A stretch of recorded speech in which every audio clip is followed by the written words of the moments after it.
O-News Radio sur outremernews.fr. Guadeloupe, actualité.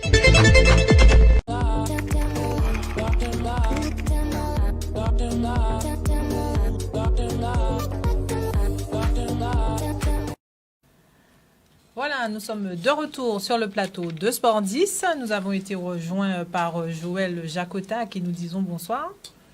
Bonsoir Canadis, bonsoir Céline, bonsoir Richard. Et voilà. Cher ami. Merci Félix. C'est Dinal. Et donc voilà, Joël qui revient donc de son entraînement.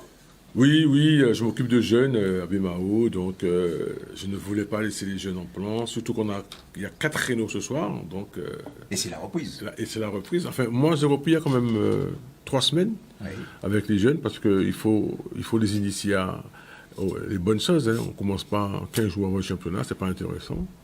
Donc ça fait 3 semaines que j'ai repris, et on a le créneau du vendredi, un vendredi sur 2. D'accord. Donc voilà, donc... j'ai repris, le handball va reprendre, hein. Donc voilà, c'est le week-end de la reprise, avec un week-end d'anniversaire, ce fameux anniversaire de Hugo ou de Fiona, je ne sais pas, hein, 16 septembre, mon Dieu. Alors Joël, c'est vrai que, bon, il y a eu la saison, hein, 2022-2023. Tout à fait. Quel est le bilan, puisque nous sommes... Je pense que c'est un bilan intéressant, hein, très intéressant. Le championnat s'est terminé avec les 3 de Monalo chez les féminines et les Trépides de Sainte-Anne chez les garçons.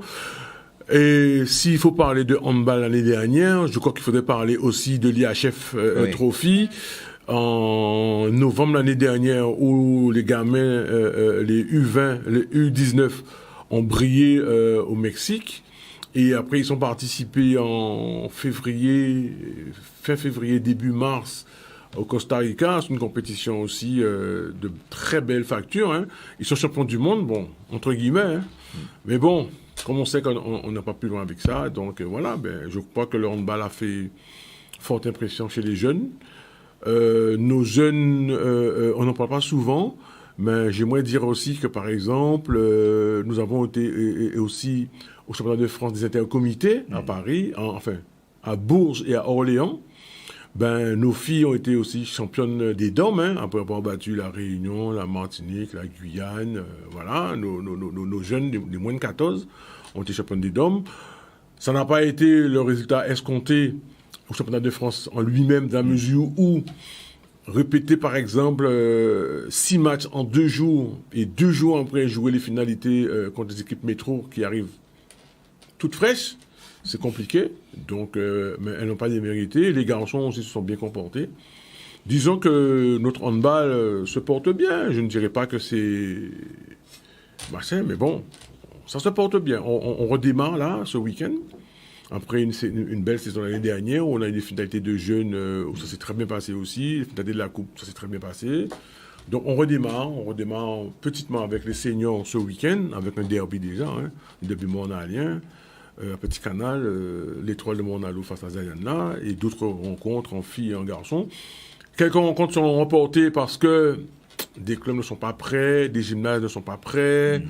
Voilà, c'est comme chaque début de saison, donc je pense que les choses vont se mettre en place petit à petit, et chemin faisant, septembre, octobre, novembre, décembre, je pense que les choses vont avoir lieu tranquillement. Alors 2022-2023, c'est vrai, on a connu d'ailleurs ce moment glorieux concernant le handball guadeloupéen avec le tournoi Dinan qui s'est qui s'est tenu ici. Oui, tout à fait. Alors ça a eu lieu au mois de juin, à la fin du mois de juin, sur 2 jours, un jour à Capesterre, l'autre jour à Basse-Terre. Là aussi, Didier a amené une équipe de Slovénie en Guadeloupe, et qui a eu comme confrontation, en face, des jeunes Guadeloupéens qui évoluent en métropole, d'autres qui évoluent en Guadeloupe en métropole et au pôle de Guadeloupe. Ça a été une très belle expérience pour ces gamins. La preuve en est, il y en a pas mal qui s'en vont faire les études là-bas et qui quittent le département. Donc, ça avance. On a des prétentions aussi d'organiser un tournoi chez les féminines à la fin du du mois de décembre 2023, début 2024. Ce n'est pas encore conclu, mais on essaie d'avoir le coup de main de la région Guadeloupe, M. Chalus, le coup de main du département, du service des sports, le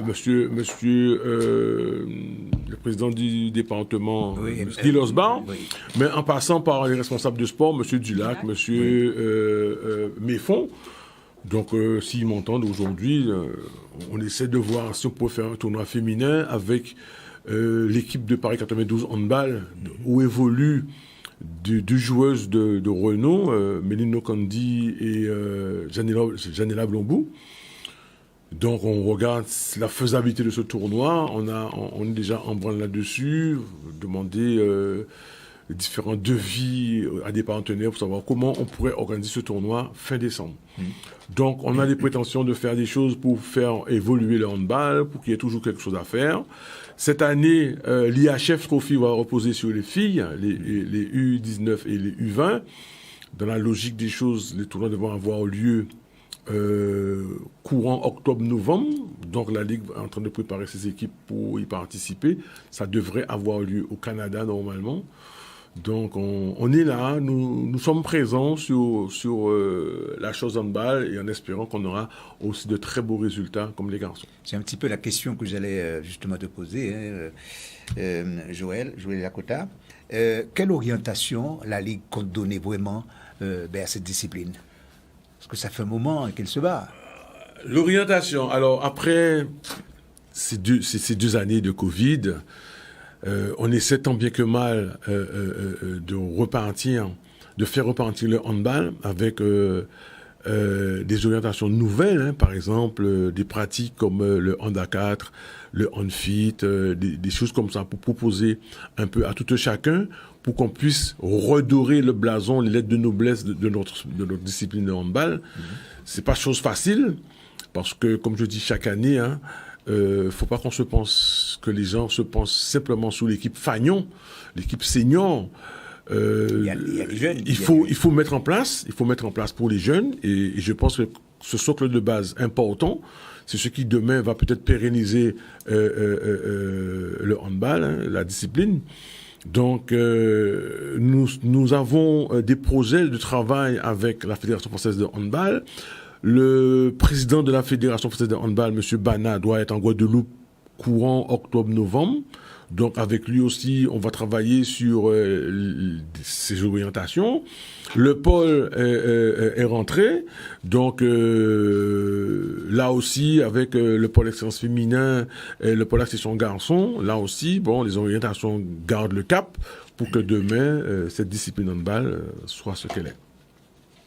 Cette discipline handball, on le sait, ça reste quand même un sport très, très pratiqué en Guadeloupe où justement, après ces années de Covid, on sait qu'il y a eu cette transition. Là, on est sur cette reprise avec les beaux résultats aussi des jeunes, avec les beaux résultats aussi donc, des équipes même guadeloupéennes en hexagone sur des finalités. Est-ce que ça aussi, de toute façon, ça redonne aussi un bel élan que vous ressentez au niveau justement des clubs, dans les inscriptions? Là, justement, on repart pour une nouvelle saison. Est-ce que vous avez le sentiment que justement que ça s'emballe encore plus pour le hand? Il y a des choses qui sont mises en place, quel que soit le sport, handball, football, cyclisme et consorts, peu importe. Moi, je dis que la Guadeloupe Terre de Champions, c'est à nous de nous donner les moyens pour qu'on puisse arriver, pour qu'on puisse rester là où nous sommes. Le seul dommage des fois, c'est que, le jeune aujourd'hui n'est pas comme celui d'avant. Il n'est pas véritablement ancré dans la chose sport. Mais je crois qu'on met quand même quelques petits moyens. Pour ne pas vous mentir, il y a peut-être une demi-heure, je discutais avec un jeune, je le voyais assez souvent, mais j'étais étonné de voir que ce jeune a le bébé CHEPS. Je lui ai dit, mais quand tu as un tel diplôme, aujourd'hui, tu es capable de faire plein de choses pour le sport en Guadeloupe. Il n'a que 20 ans. J'ai dit, mais c'est bien. Là, il m'a dit qu'il est rentré en STAPS. Il veut faire les 3 années de STAPS. Et après, voguer pour faire des choses pour le sport, de manière générale, en Guadeloupe. C'est très bien. Maintenant, comme je dis, Monsieur Dinan, il est comme moi, hein. Nous sommes des anciens. Et un jour, on sera fatigué. Et moi, je dis que jusqu'à aujourd'hui, j'ai la pêche, j'ai l'envie de faire, même si ça ne me rapporte rien, mais j'ai l'envie de faire avec des jeunes, j'ai l'envie de donner encore ce que j'ai appris. De transmettre. De transmettre. Donc, j'y vais. Peut-être que demain, est-ce que les jeunes feront comme nous, iront rester 20, 30, 40 ans derrière le sport pour essayer de faire avancer les choses. Bon, c'est à nous de donner le là, et à partir de cela, je pense que les choses seront faites. Le handball est un super sport. Moi, je l'ai pratiqué depuis très très jeune jusqu'à aujourd'hui. Donc, je dis que la Ligue est là pour, comme a dit Étienne, donner des orientations. Ok, on doit recevoir des gens de la Fédé, justement, et avec la ZAG c'est la zone anti-Guyane, pour faire un travail conséquent et d'amélioration des choses pour que demain, le handball puisse se retrouver compétitif dans la zone. Si aujourd'hui, les ligues de Guadeloupe, Martinique et Guyane ont décidé de revenir à des catégories impaires, avant, nous étions en 8, 10, 12, 14, 16, 18. Aujourd'hui, on impair dans la zone. Ben, c'est pour pérenniser, par exemple, des tournois en fin de saison. C'est pour pérenniser le travail de la zone par des réunions tous les 2 mois. Et à partir de cela, pour qu'on puisse se dire que, véritablement, on pourra encore remplir le vivier du handball français. Oui, et puis quand on regarde bien, je veux dire que Jakota, c'est vrai que tu parlais tout à l'heure de ton âge, c'est quoi Félix Dinan. Est-ce qu'il y a une volonté, est-ce que je constate qu'il y a une volonté derrière pour que la relève soit assurée? Une volonté. Moi, je ne cherche pas à savoir. Je ne cherche pas à savoir pourquoi, simplement parce que si on cherche à savoir. J'ai l'impression que le jeune qui est là va te dire que ouais, monsieur là, non. Moi, au contraire, je suis là, j'accompagne, je donne le maximum de billes aux jeunes. Je leur dis ouais, c'est de faire ça comme ça pour que demain tu puisses avoir des gamins. On sait aussi que des fois, quand les gamins viennent au sport, ils sont tête en l'air. Des fois, des gamins viennent au sport, ils ont leur sac tout et tout. Allez vous habiller, on se met en place. Ah, j'ai oublié mes chaussures. Oh là là. J'ai oublié mes chaussures. Vous allez faire quoi? Non. Je suis des fois rigoureux avec des enfants quand je vois qu'ils ont le potentiel de faire des choses. Mais aujourd'hui, quand on vient faire quelque chose, moi, ça me dérange nullement. Hein. J'ai du temps, je donne de mon temps. Ce matin, je suis passé faire un petit tour à la Ligue. C'est le début du championnat. Demain, je vais voir quel match que j'ai regardé pour voir comment ça se passe, la reprise, pour savoir qu'est-ce qu'il y a à faire la semaine prochaine, pour aider. Voilà. Mais n'oublions pas que nous sommes sur une année olympique. Donc, on doit se donner les moyens pour que notre sport soit élogieux. Surtout que le handball est français et champion olympique en féminin et en masculin. Donc, on a une très belle carte à jouer. Donc, à partir de cela, je pense que, on doit se mettre au parfum. On doit se mettre au parfum et donc tout à l'heure on vous donnera le récap donc de cette journée qui aura lieu demain et Joël Jakota nous précisera les matchs qui sont reportés à cause donc de ces difficultés soit de club ou de terrain. On sait aussi que ça c'est un élément important qui n'a pas changé entre 2022 et 2024. Donc les saisons vont se ressembler encore une fois. Tout à fait. Donc ce ne sera pas chose facile, il va falloir encore harmoniser les calendriers pour trouver des solutions. On espère, hein. Il y a quand même un gymnase qui va s'ouvrir à Mornalo. Oui, tout à fait. Il y en a un aussi qui doit s'ouvrir à Marie-Galante. À Marie-Galante. Donc, il y a une volonté. Il y a une volonté. Maintenant, c'est de trouver les moyens. Alors, je vais jeter un pavé dans la main en espérant que Paul Chachon sera ouvert. C'est ça. Ça, c'est encore... Félix Dinan, on va dire, vous êtes moins contraint aux problèmes de salle. Oui, ils sont dans l'eau. On est contraint aussi par rapport de piscine. Voilà. L'entraînement en piscine, on a réuni où est-ce que le Krebs. Maintenant, après, il y a la construction de la piscine du couloir du gazon. on croise les doigts de pouvoir avoir plus d'accès, plus de séances d'entraînement et que les jeunes puissent s'épanouir encore plus. Maintenant, notre natation, et moi j'en dépends par la discipline qui commence par la natation, énormément de la relève qui doit se faire au niveau des clubs et de l'orientation à donner à ces jeunes-là.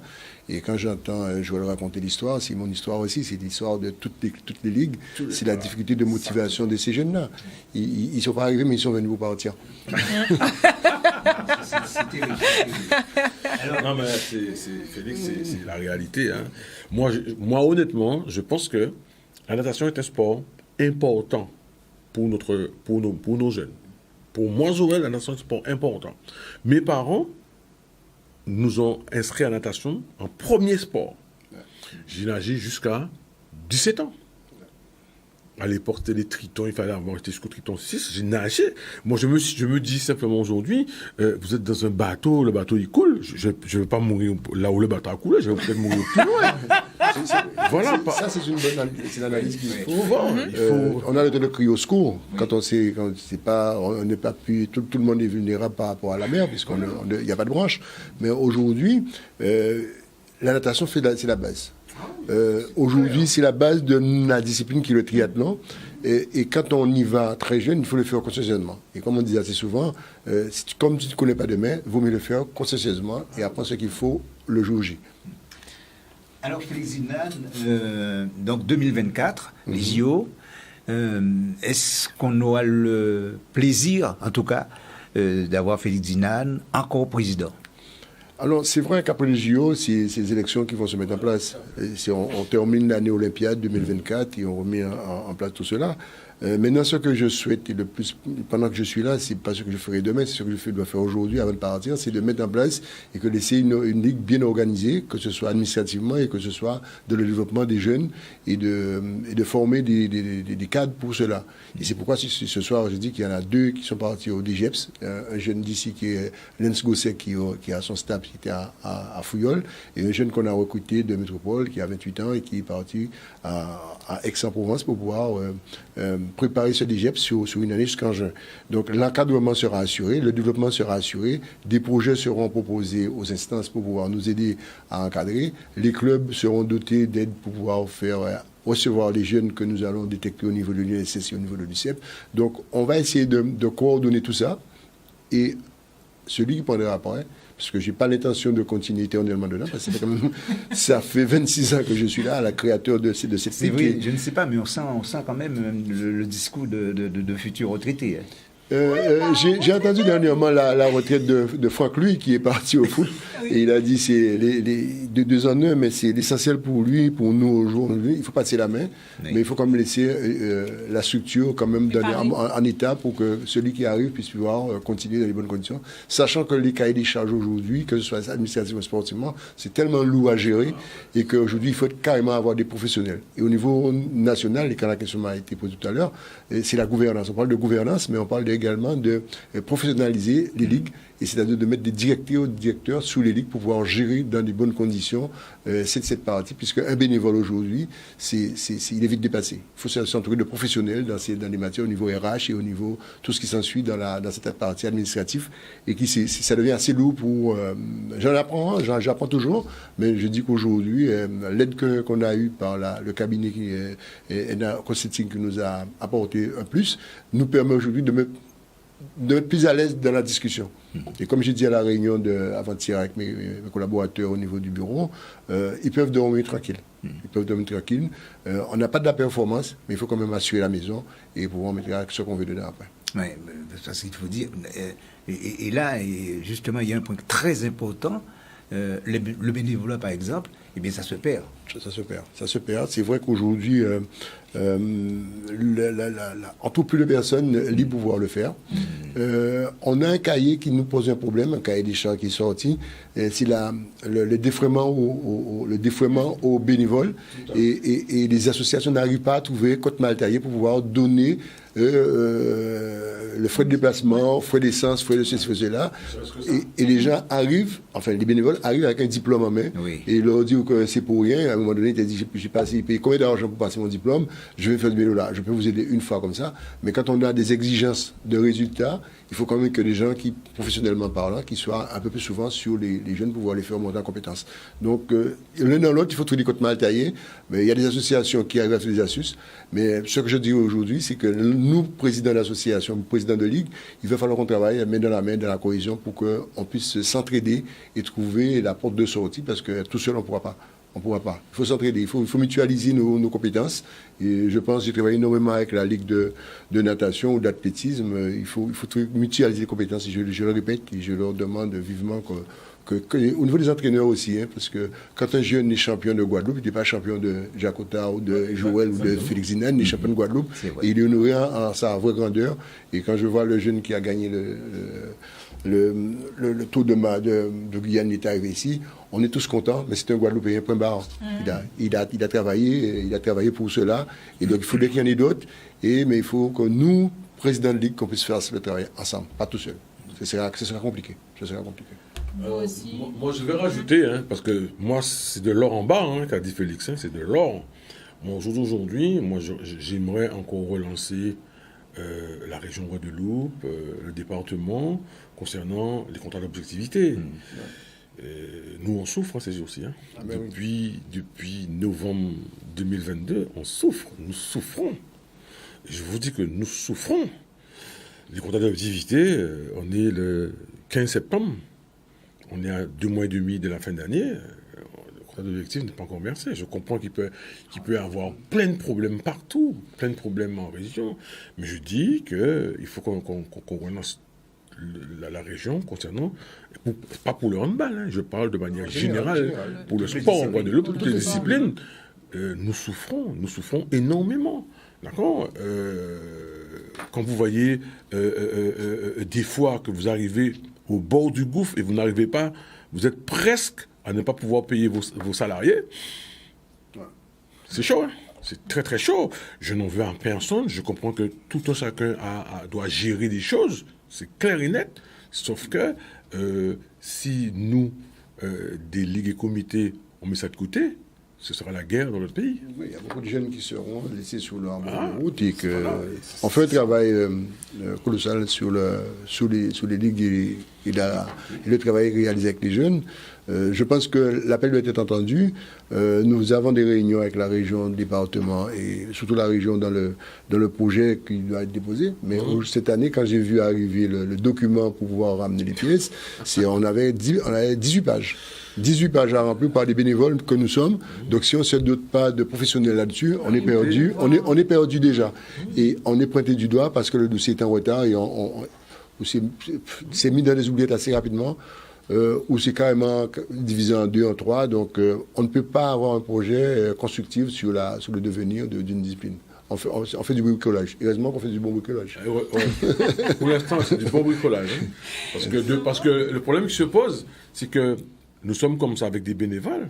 Mais par exemple, quand on vous verse des fonds, il faut avoir un cabinet d'experts comptables, il faut avoir ceci, il faut avoir cela. Si on n'a pas ça pour vérifier et pour que nos comptes soient approuvés, il faut payer pour ça. C'est ça. Donc, voilà. Pour pouvoir l'année prochaine redemander exactement. en bonne et due forme. C'est chaud. Bon, moi, je n'en veux à personne. Je dis que chacun mène sa mission comme bon lui semble. Sauf que il faut quand même ne pas oublier ceux qui se cassent en 10 pour pouvoir faire avancer le Schmidbeek et faire avancer la jeunesse de Guadeloupe par le biais du sport. Je rappelle, c'est le dernier vecteur qui existe pour nos jeunes. Félix Zinan, vous avez justement des jeunes qui sont un peu le fleuron de cette discipline, ou pas forcément que des jeunes, mais en tout cas, vous réussissez aussi à avoir des performances hors de la Guadeloupe. Effectivement, nous avons la vitrine de chez nous, c'est-à-dire que ceux qui performent au niveau national et international. Nous avons Christelle Martinez qui a terminé 2e au championnat d'Europe avec l'équipe de France. Nous avons également Clémence Bridge qui performe au niveau de la Caraïbe. Il est championne de Guadeloupe de triathlon, mais il a été également médaillé récompensé par le COSGUA sur les meilleurs sportifs de l'année en tant que féminin. Et c'est cette année, donc, on a nos Glotte Olivier qui participent à pas mal de compétitions. Il Wilfried Bélizier dans la Caraïbe. Donc, ce sont des vitrines pour nous au niveau des adultes. Et au niveau des jeunes, c'est le pôle aujourd'hui. Mais le pôle pour nous aujourd'hui, à 4 licenciés cette année, enfin 4 jeunes. Et le travail que nous avons pas pu faire pendant les 3 ans, on paye cash parce qu'on en a 4. Parce que là, aujourd'hui, on est obligé de repartir à zéro et de travailler avec les clubs pour qu'il y ait plus d'enfants motivés, les clubs de natation, les clubs de triathlon, pour que les jeunes puissent s'orienter et envie de se surpasser.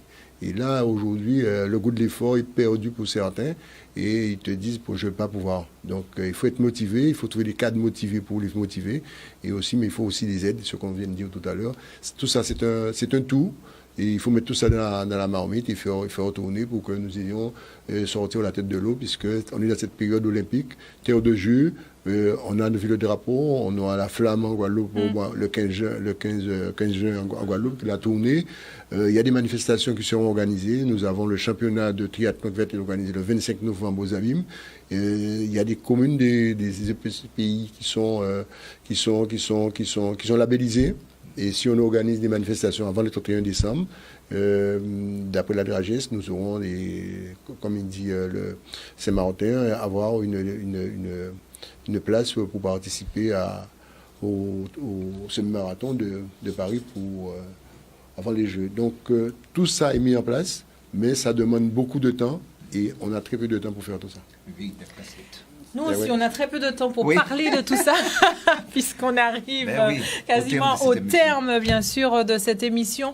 Avant donc de se quitter, juste rapidement, une petite présentation des matchs, des rencontres de basket qui auront lieu demain, puisque c'est l'ouverture du championnat avec cette coupe, 19e édition de la Coupe du Conseil départemental. Il y a donc 4 rencontres au programme. Donc, ce samedi, il y en aura 3. Vous pourrez donc voir l'AOG qui sera opposé à l'Étoile de l'Ouest. La rencontre aura lieu à Gourbert. Le GGB sera opposé donc au BTB 94. La rencontre aura lieu au Palais des Sports du Gosier. La MJCA sera opposée au Banello. La rencontre aura lieu au gymnase Laura Flessel.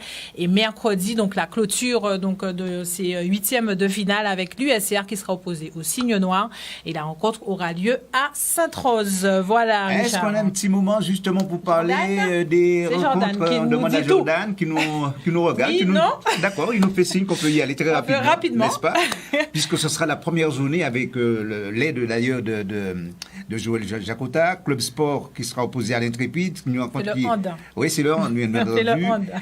Rencontre qui aura lieu demain soir à Saint-François.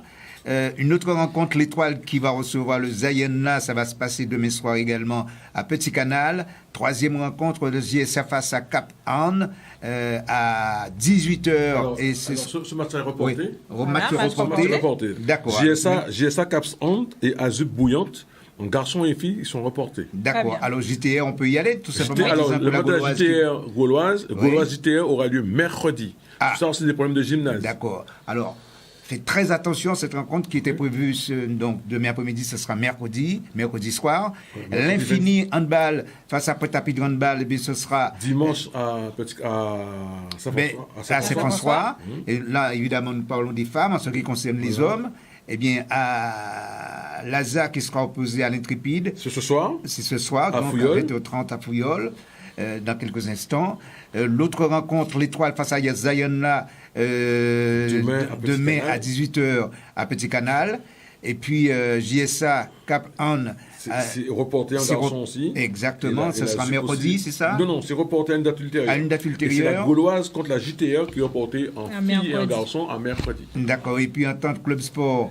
Infini contre le Cinois, c'est dimanche 17 à Saint-François. À Saint-François. Et puis, qu'est-ce qui se passe avec la rencontre assez bouillante à Zup?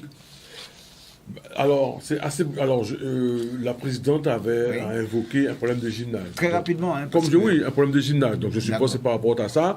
On a essayé de retourner le match au BMAO. Il y a eu un petit souci aussi, ce qui fait que le match soit reporté. Vous savez tout en ce qui concerne le hand. Voilà, donc on n'aura pas le temps pour le foot, Richard, mais sachez qu'il y a donc la 3e journée de championnat chez les hommes et la 2e journée de régional 2. Malheureusement, on ne pourra pas donc vous donner les rencontres, mais en tout cas, pour Sport 10, en tout cas, ce soir, c'est fini. Merci en tout cas, messieurs, à vous d'être venus sur ce plateau, bien sûr, pour nous présenter et nous parler de vos disciplines respectives. Merci. Et donc, ce week-end, Félix Zinane, vous avez dit qu'il y a donc le retour. Enfin, ce week-end, il y a Saint-Martin matin. Le week-end prochain, il y a la Coupe des clubs à Vieux-Bourg. À Vieux-Bourg-Mornalo.